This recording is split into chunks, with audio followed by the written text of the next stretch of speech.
Hey, remember concerts? The thudding bass, the jostling crowds, the $24 Bud Light that gets spilled on me. It's great. It's real great.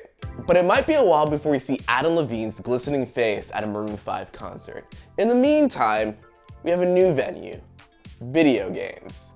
In-game concerts are a multi-million-dollar business, but they're more than just a money-making scheme for Travis Scott. They're also giving fans an entirely new experience through better access, interactivity, and community. If you've gone to a concert in the last couple of years, you know that getting a ticket is one of the hardest parts. Online ticket retailers use a sadistic series of traps in order to extract as much money from you as possible. Processing fees, service fees, interdimensional conflict fees, and, taxes. Accessibility can be an even bigger issue for folks with disabilities. Most venues must comply with the Americans with Disabilities Act, but just complying doesn't mean you'll have a good experience. The amount of accessible seating is usually pretty limited, and they don't always have the best views. So even if you score a ticket, you have the chance of staring at the back of some dude's buzz cut when you really want to be staring at Adam Levine's newest neck tattoo.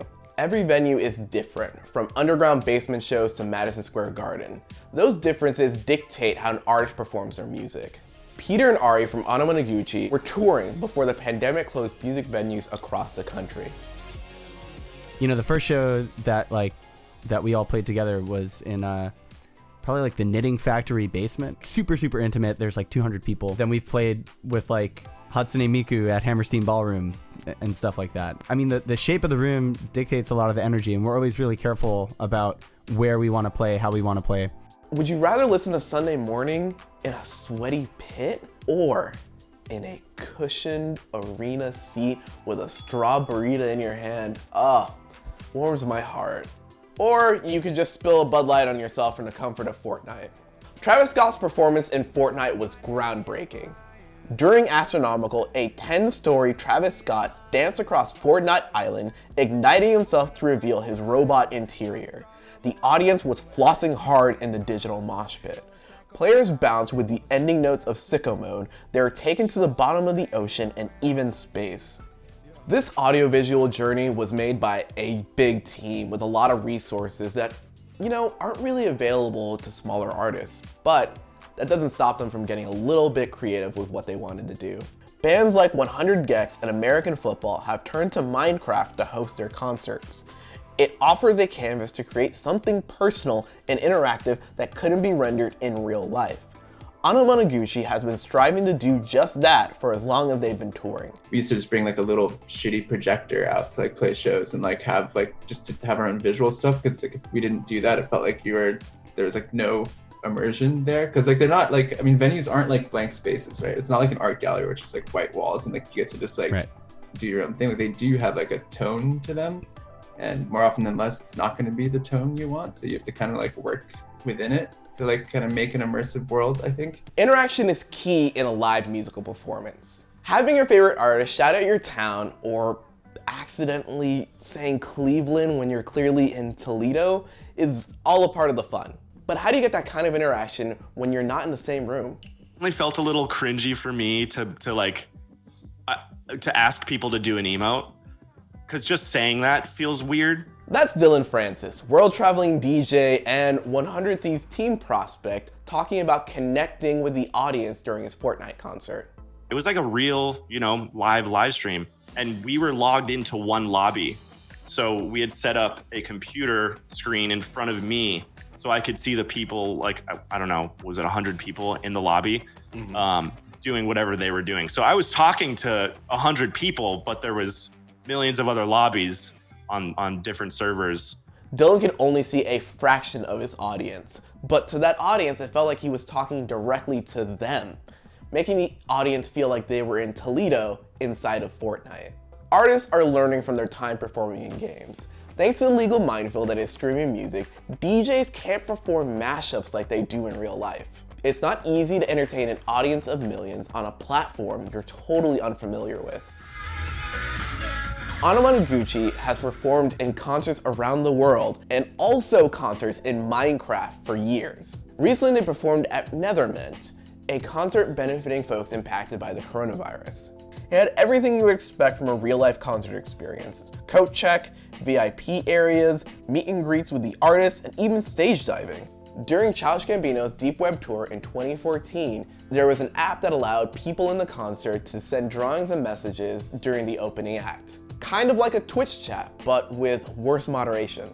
Concerts are inherently social events. You tweet, text, and talk throughout the entire experience, whether you're alone or with a group of friends. You share memories of songs and previous encounters with the artist. But how do you replicate that shared energy when you're sitting at home alone on your computer? You get creative. Wave VR has been coordinating with artists to create one-of-a-kind virtual concerts that gives the audience input on the direction of the show. Sort of like a democratized choose-your-own-adventure. Do you want a neon-soaked performance of moves like Jagger? Or a stripped-down intimate version? Roblox, the online creation game, popular with teens, tweens, and all in betweens, has also jumped into the digital concert space. You know, kids are spending a lot of time hanging out together on the platform. It's a co-experience platform. Some of the experiences are game-like, but concerts are a great way for people to come together. They're the ultimate co-experience. Part of John's job is to find musicians for Roblox to partner with. A couple months ago, they held their first in-game concert with Lil Nas X, an artist who set the internet on fire by introducing us to the Yeehaw agenda. Designing an experience that incorporated his energy was key.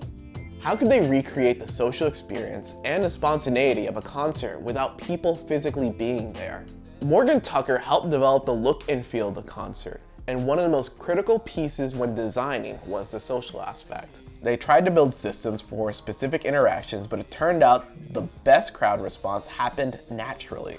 A lot of this amounts to serendipity, chaos, and unpredictability. And what we sort of noticed happening was you get these pockets of players who would all be doing a certain dance together. And there's just this really beautiful kind of organic feel to the concert. Artists are still dreaming up new ways of using video game technology to enhance their digital performances. The Lil Nas X performance was created using motion capture from his choreography for each track in the concert. Wave VR had artists donning mocap suits to get their movements mapped onto digital avatars. VR is just incredible. I got the Oculus 2 recently, and oh my God, it is so much fun to use. I think sooner or later that's definitely going to be something that will be really cool to add in for the performer side. The success of in-game concerts has prompted Epic Games to add a Spotlight concert series to the game.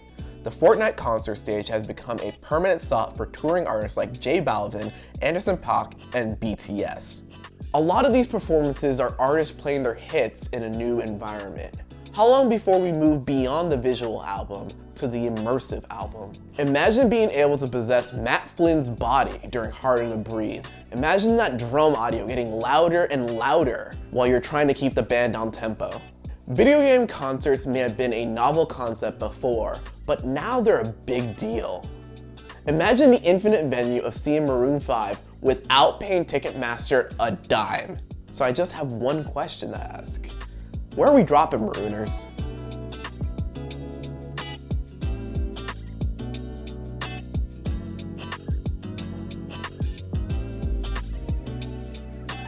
I think there was definitely a time on my TikTok where people were just saying that I was the Fortnite guy.